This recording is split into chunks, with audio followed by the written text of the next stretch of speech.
सभी का बहुत बहुत स्वागत है इंडिया डेली पर। और जिस तरह से हम देख रहे हैं कि पत्रकारिता को लेकर पाकिस्तान का माहौल शायद अब वैसा नहीं रह गया है जैसे पहले कभी हुआ करता था। क्या माना जाए ओपी तिवारी जी, अब पाकिस्तान चाहता ही नहीं है कि उनकी किसी भी खामी को उजागर किया जाए? देखिए, खामियां पाकिस्तान में हमेशा ही रही है। और जहाँ तक पाकिस्तान में जो राइट टू स्पीक और राइट टू था, वो सब कभी भी freedom to write and everything कभी भी नहीं रहा है। देखिए, 1953 में यहाँ कॉन्स्टिट्यूशन एक्सेप्ट किया था। 1956 के बाद से डायरेक्टली और इनडायरेक्टली मिलिट्री का ही रूल रहा है वहाँ पर। लेकिन देखिए, जिस मिलिट्री रूल के जब भी रहा है तो वहाँ पर लोगों की लिबर्टीज उतनी नहीं रही है कि जो मन मुताबिक जो भी है कुछ कर सके। बट हाउएवर पिछले 4-5 सालों में जो भी कुछ जैसे इंसिडेंट्स हुए हैं, उस इंसिडेंट से लगा था लोगों को कि थोड़ा विश्वास पैदा हुआ कि हम डेमोक्रेटिक कंट्री में रह रहे हैं, हम कुछ कह सकते हैं, कुछ बोल सकते हैं। लेकिन जब से बलूचिस्तान और खैबर पख्तूनख्वा एक्टिव हुआ है तो ये लोग किसी की भी राइट और किसी का भी जो कुछ कह रहा है मुंह बंद करने में ये हमेशा आगे पीछे लग गए हैं। जब से इनकी आर्मी की बदनामी हो रही है, जबकि आर्मी की इनएफिशिएंसी है, जिसकी वजह से यहाँ पर बलूच एक्टिव हो गए हैं और खैबर पख्तूनख्वा एक्टिव हो गए हैं। जब से आर्मी की कमी और आर्मी की जो वीकनेसेज सामने आ रही है, तब से ये ज़्यादा अपने लोगों की आवाज़ दबाने की काफ़ी कोशिश कर रहे हैं। इसके पहले एक यूट्यूब वाला भी रेज आप लोग इस चैनल ने भी किया था, उसमें यूट्यूबर्स के भी पीछे पड़ गए थे। अब ये एक आदमी ने एक लेख ने छोटा सा ही लेख लिखा है, उसमें कोई डायरेक्ट हिंट नहीं है, इनडायरेक्ट हिंट नहीं है, फिर भी उसके घर वालों को अरेस्ट करके उसको टॉर्चर किया जाएगा। जो भी किया जाए, आई कांट से एनीथिंग, जो भी किया जाएगा वो सरासर गलत है। जब तक लोगों की बातें, लोगों की भावनाएं सामने नहीं आएंगी, पाकिस्तान के जो गेस्ट है अहमद करेंगे, जब तक लोगों की भावनाएं सामने नहीं आएंगी तब तक पॉलिटिकल लीडरशिप और मिलिट्री लीडरशिप को कैसे समझ में आएगा कि देश की समस्या क्या है, उसका समाधान कैसे कर सके। जहां तक ये पॉलिटिकल लीडरशिप का सवाल है, पॉलिटिकल लीडरशिप हमेशा वीक रही है 1956 ऑनवर्ड्स। इस इनडायरेक्टली मिलिट्री लीडरशिप ही सब कुछ कंट्रोल करते आ रही है। मैं हमेशा कहा, मिलिट्री लीडरशिप में एक खामियां होती है। मिलिट्री लीडरशिप की ट्रेनिंग ऐसी होती है अपने देश की सुरक्षा के लिए, लेकिन पाकिस्तान की आर्मी हमेशा इनएफिशिएंट रही है। कभी प्रोफेशनलिज्म इनका इनके प्रोफेशनलिज्म से का कभी नाता ही नहीं रहा। जितने भी इन्होंने खुराफात किए, 1948 का हो या इवन 65 का वॉर हो या 71 का वॉर हो या कारगिल हो, कभी भी हमेशा ये अपने आप से शुरुआत करते हैं और अपने मुंह की खा के फिर पीछे हटते हैं। जब भी किया शुरुआत इन्होंने किया इंडिया और पाकिस्तान की, जब भी वॉर हुई जैसे भी। बिल्कुल, और ये चाहते ही नहीं है कि कुछ भी जो देश में चल रहा है वो लोगों के सामने आए। लोगों को पता कैसे चलेगा? और पत्रकार होने का ना तो फिर कोई फायदा है, ना पत्रकारिता का कोई अस्तित्व रहता है। कर्नल शिवदान जी, अगर मैं आपसे समझना चाहूँ, क्योंकि आखिर ये तो एक चौथा स्तंभ है, लेकिन उसके बाद भी यहाँ पर देखिए किस तरह से पत्रकारों को दबाया जाता है, और अगर वो नहीं दबते तो देखिए उनके परिवार के ऊपर किस तरह से जुल्म ढाए जाते हैं, उन्हें गायब कर दिया जाता है। जैसे हम पहले भी दिखा रहे थे कि जो यूट्यूबर्स थे जो लगातार पाकिस्तान की हालत को दर्शा रहे थे, बयां कर रहे थे, उनको गायब करवा दिया गया था। देखिए, मैं इतना कहना चाहता हूं कि यदि पाकिस्तान की दुर्गति हुई है, आर्थिक रूप से पाकिस्तान फेल स्टेट हो चुका है, पाकिस्तान में प्रशासन या आंतरिक सुरक्षा बिल्कुल गड़बड़ हो चुकी है, और बलूचिस्तान के जो नागरिक हैं वो पाकिस्तानी सरकार के खिलाफ खड़े हो गए हैं, बलूचिस्तान लिबरेशन आर्मी का निर्माण हो गया है। उसके अलावा खैबर पख्तूनख्वा में ये हालत चली, ये केवल इसलिए है कि वहां पर प्रेस को कोई आजादी नहीं है। जैसा कि आपने स्वयं कहा है कि प्रेस एक चौथा स्तंभ होता है डेमोक्रेसी का, प्रजातंत्र का चौथा स्तंभ है, जो कि सरकार की कार्यकलाप पर नजर रख के जनता को बताती है कि सरकार ने ये अच्छा किया, ये बुरा किया है। यदि सरकार की लेखा जोखा का हिसाब जनता के पास टाइम से जाता रहता तो ना तो पाकिस्तान में इतना इकोनॉमिक कंडीशन खराब होती, ना पाकिस्तान में चारों तरफ विद्रोह के स्वर उठ रहे होते।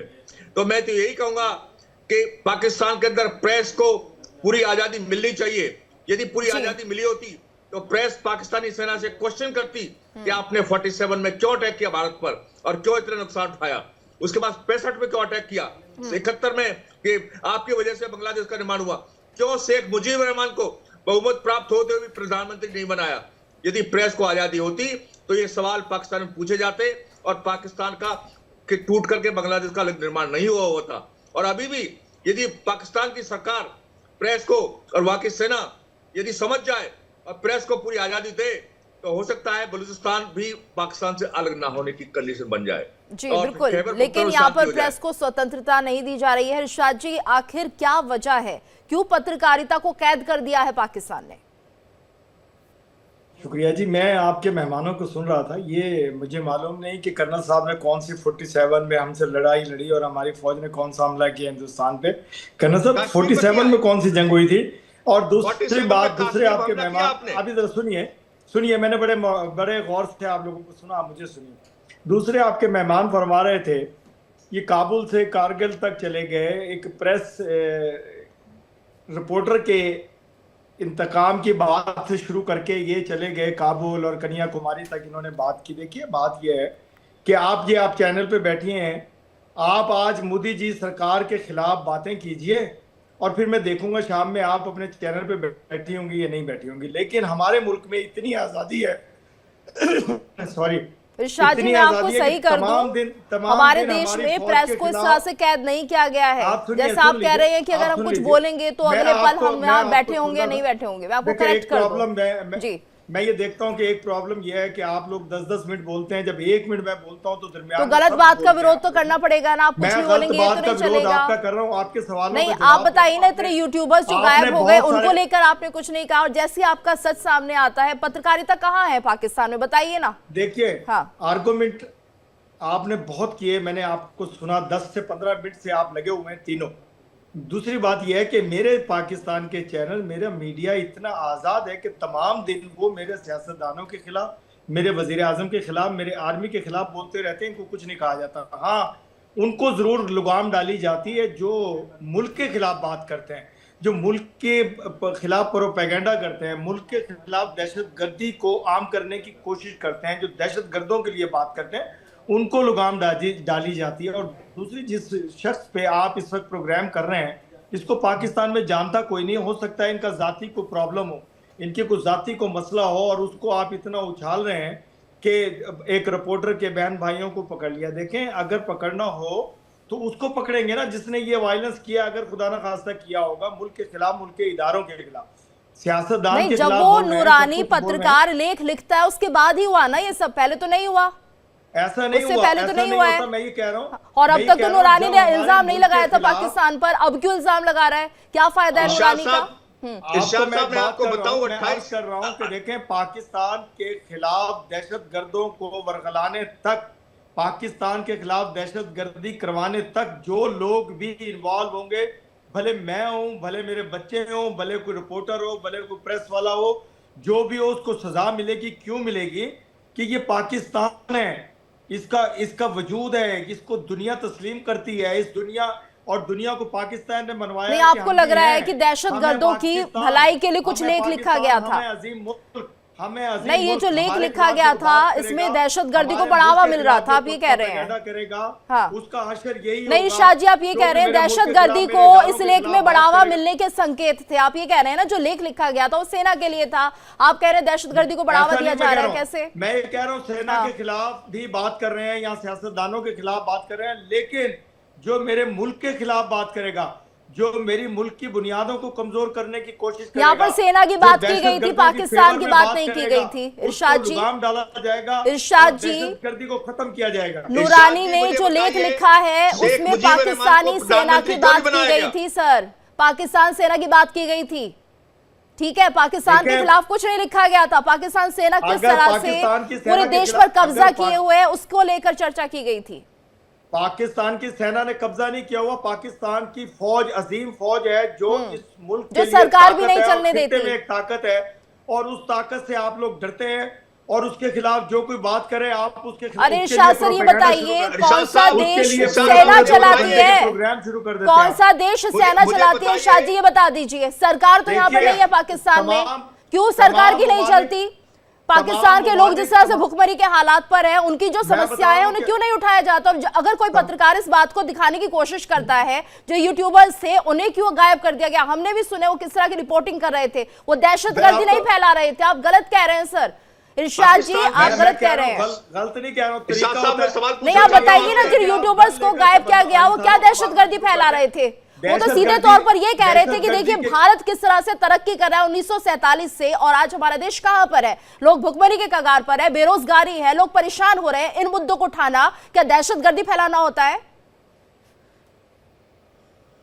बताइए सर इरशाद जी, ये जो मुद्दे उठाए जाते हैं देखिए, देश मैं एक के, बात क्या वो बताऊं, दहशतगर्दी पहले फैलाना तो होता है? भुखमरी अपने चेहरे देख लें आप तीनों मेहमान और मेरा चेहरा देख लें, खुदा की कसम इतनी नेमतें, इतनी रहमतें। चेहरे तो दुनिया देख रही है सर, हम क्या देखेंगे? देखिए आप बोले जा रही हैं, ये मुझे पूरी सुन नहीं दुनिया रही हैं, चेहरा मुझे देख तो रही मुझे है बुलाते हैं तो मुझे पाकिस्तान सुना का। करें और थोड़ा हौसला रखा करें कि जब आप बात करते हैं दूसरे का जवाब जवाब हमने सुना ना इरशाद सर आपका, आपने कहा दहशतगर्दी फैलाने वालों को बख्शा नहीं जाएगा। चाहता हूं मैं इरशाद साहब से, मेरी कोई सवाल है मुबारक के महीने में तो ऐसा ना करे कि भुखमरी मैंने हिंदुस्तान की देखी है, मैंने देखी है गुर्बत हिंदुस्तान की, मैंने देखा है लोगों को फुटपाथ पे सोए हुए, मैंने देखा है रिक्शे साइकिल रिक्शे चलाते हुए।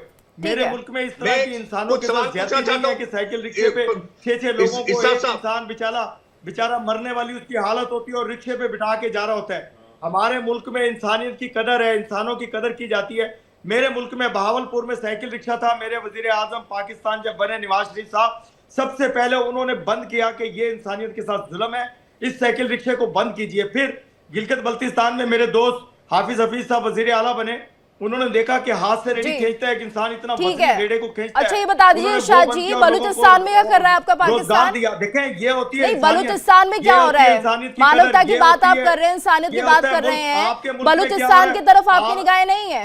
इरशाद साहब, आपके मुल्क में क्या हो रहा है कि साइकिल रिक्शे पे एक आदमी, कमजोर सा आदमी 10-10 लोगों को खींचता है। इरशाद जी आप सुनना नहीं चाहते हैं, सुन लीजिए पहले, बलूचिस्तान को लेकर भी बता दीजिए। चलिए ठीक है, आप बहुत, आपका देश बहुत अच्छा कर रहा है, बलूचिस्तान को लेकर भी बता दीजिए क्यों इतना संघर्ष हो रहा है वहां पर तो आप पूरी तरह से ध्यान रख रहे हैं, तभी वो लोग शिकायत कर रहे हैं कि आपने हमारे रिप्रेजेंटेटिव तक नहीं रखा है संसद में।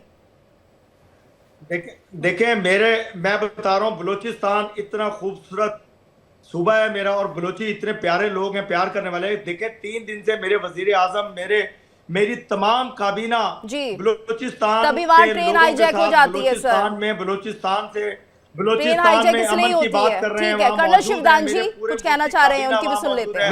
मेरे वजीर आजम वहां मौजूद सवाल पूछना चाहता हूं और बलूचिस्तान भाइयों के साथ इज़हार यकजहती कर रहे हैं। देखें मुझे सुनेंगे नहीं आपने मुझे बलूचिस्तान का सवाल किया, मुझे बोलने दीजिए या आप बोल लीजिए, मुझे बोलने दीजिए। मुझे सवाल किया मुझे बलूचिस्तान पे, मुझे बोलने दीजिए, फिर आप बीच में उंगली खड़ी कर देते हैं। ऐसी कोई तरीका होता है? डिबेट का तरीका ये है कि आप बात कीजिए, मुझे सुनिए, मैं आपको सुनूं, फिर आर्गुमेंट कीजिए, एक दूसरे को बताइए कि कौन सच बोल रहा है कौन झूठ बोल रहा है। इरशाद जी वो आपसे सवाल कर रहे हैं, आपने बता दिया ना बलूचिस्तान के बारे में। बलूचिस्तान में मौजूद है, मेरे पाकिस्तान की पूरी इंतजामिया बलूचिस्तान में मौजूद है, मेरे वजीर आजम वहां मौजूद हैं 2 रोज से। उन्हें इज़हार यकजहती किया, वहां दहशतगर्दी के खात्मे के लिए बात किया, वहां लोगों की मोहब्बत के लिए बात किया। ठीक है, आपके वजीर आजम वहां मौजूद हैं, बहुत काम कर रहे हैं, तरक्की के लिए बात किया। चलिए ठीक है सर, ठीक है। कर्नल शिवदान जी भी कुछ पूछना चाह रहे हैं, पूछिए। इरशाद साहब मैं आपसे बात पूछना चाहता हूं, ये भारतवर्ष नहीं बोल रहा है। बांग्लादेश में 1970 में 3 लाख बांग्लादेश की औरतों को बलात्कार किया गया सेना के द्वारा। क्या पाकिस्तानी प्रेस ने जोर शोर से आवाज उठाई? ये भी झूठ बोलते हैं आप लोग, ये झूठ बोलते हैं आप। ये देखिए इनके पीछे कौन था। शेख मुजीब रहमान को प्रधानमंत्री क्यों नहीं बनाया, जिसके कारण आज आपका देश का आधा टुकड़ा बांग्लादेश बन गया। और ये बताइए, आपने कभी अपनी सेना से हिसाब पूछा कि आपने भारत पर 1947 में अक्टूबर में जो हमला किया था, उसमें जो खर्चा हुआ देश के पैसे का, देश के लोगों का। उसके बाद 65 में पाकिस्तान हमलावर था क्योंकि चीन ने भारत में 65 बार कर दिया, पाकिस्तान ने सोचा कि अपनी मौके का फायदा उठा लें। इसके बाद बताइए, कारगिल में खुद पाकिस्तान के प्रधानमंत्री ने स्वीकार किया है कि ये हमारी गलती थी। क्यों किया आपने कारगिल में अटैक? इस पे प्रेस ने शोर मचाया क्या? यदि प्रेस वह शोर मचाती तो जो खर्चा होता है देश की एक्सचेकर का, देश के पैसे का जो खर्च होता है युद्धों पर, वो एक पंचवर्षीय योजना के बराबर खर्चा होता है। आपको पता होना चाहिए, भारतवर्ष का आंकड़ा है। तो यदि आप इन बातों का हिसाब अपनी सेना से पूछते तो हो सकता है कि आज आपका देश इस कंडीशन में ना होता। आप आज, आपके ऊपर क्यों ग्रे लिस्ट में डाला हुआ है आपको यूएनओ ने, IMF ने? यही तो झूठ बोलते हैं आप लोग के झूठ बोलते हैं। हम कहाँ ग्रे लिस्ट में है? मेरा पाकिस्तान अजीम मुल्क है, मेरा महान मुल्क है।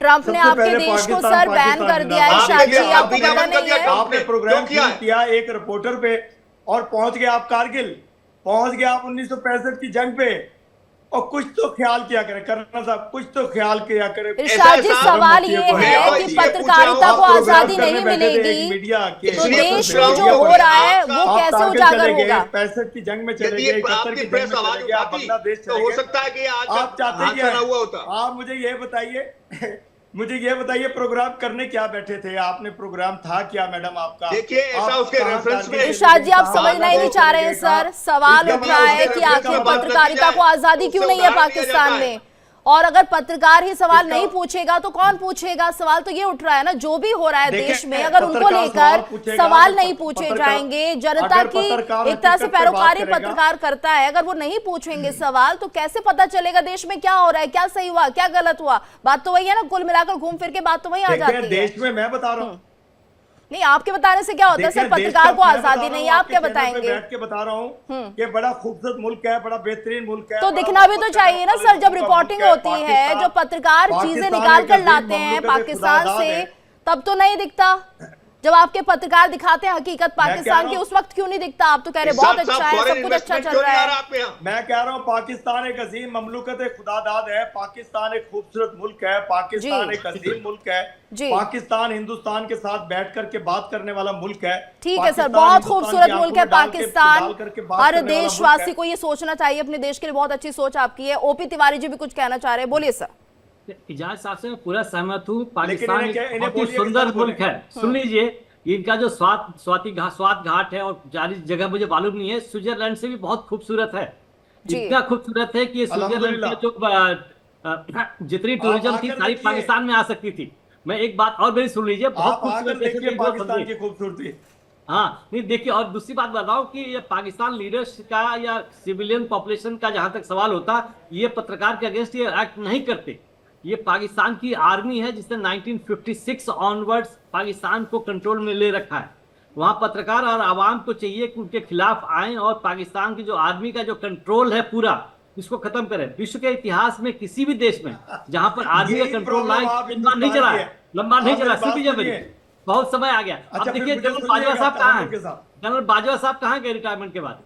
पाकिस्तान में है। तो आपके कितने आर्मी जनरल है, सबका नाम तो नहीं बता पाऊंगा, लेकिन जितने हैं कोई पाकिस्तान में नहीं रहा, सब आपको लूट के लेके बाहर चले गए। तो मैं ही आप लोग से प्रार्थना करता हूं कि पाकिस्तान को खूबसूरत बनाने के लिए ऐसे निकम्मे लोगों के हाथ में मत दे आर्मी, ताकि पाकिस्तान आगे बढ़ता रहे। जय हिंद। ठीक है इरशाद जी, पूछ रहे हैं जनरल बाजवा कहाँ है? हकीकत आपकी जुबान पे तिवारी सर पूछ रहे हैं। सर एक सवाल सुन लीजिए उनका। इरशाद जी सुनिए ना, मुझे सुनिए। नहीं सुनिए, जनरल बाजवा के बारे में पूछ रहे हैं, कहाँ है वो? पाकिस्तान में है क्या बाहर है? अब मैं बताता हूँ आपको सारा। देखें, आप लोगों की तकलीफ आपकी जुबान पे आ जाती, जो दिल की बात है जुबान पे आ जाती। असल में आपको प्रॉब्लम है मेरी अजीम आर्मी की। मेरी अजीम आर्मी, मेरी ताकतवर जनरल हाफिज आसिम मुनीर साहब आपकी गर्दनें खींचेंगे, खुदा की कसम। अब देखिए, उन्होंने एक ही जैसे पहले खींची थी पास्ट में, खत्म करने का वक्त है। अब दहशतगर्द के आकाओं को मारने का वक्त है। अब दहशतगर्दों को लटकाने का वक्त है। अब वो इतना काम कर रहे हैं, मेरी आर्मी, अजीम आर्मी इतना काम कर रही है। सर आपकी सरकार काम क्यों नहीं करती है इरशाद जी? आर्मी इतना काम करती है, सरकार कुछ नहीं करती क्या पाकिस्तान की? कैसी होती है अजीम फौज? कैसा है मुल्क, कैसा अजीम मुल्क है पाकिस्तान, जिसकी आर्मी इतनी ताकतवर है कि जिसके खौफ से आप डरते हैं। आपके तो आबादी बढ़ने लगे तो आप इल्जाम मेरे। इरशाद जी, आपकी आर्मी इतनी ताकतवर है कि सरकार की चलती नहीं है, आपको पता है सर? मेरी आर्मी पे लगा। इरशाद जी, आपकी आर्मी इतनी ताकतवर है कि आपकी सरकार की एक नहीं चलती है आपकी आर्मी के सामने। क्या क्या करती है? कौन सी लड़ाई जीती है आपने बताइए? मेरी आर्मी सिर्फ मेरी सरहदों की हिफाजत करती है, मेरे खिलाफ दहशतगर्दी की गर्दों को गर्दन तोड़ती है, पाकिस्तान की सरहदों की हिफाजत करने पे मामूर है। आप ये बताइए, कौन सी लड़ाई जीती है आपने, आपकी सेना ने? आपके विदेश में चारों तरफ आतंकवाद क्यों फैला हुआ है?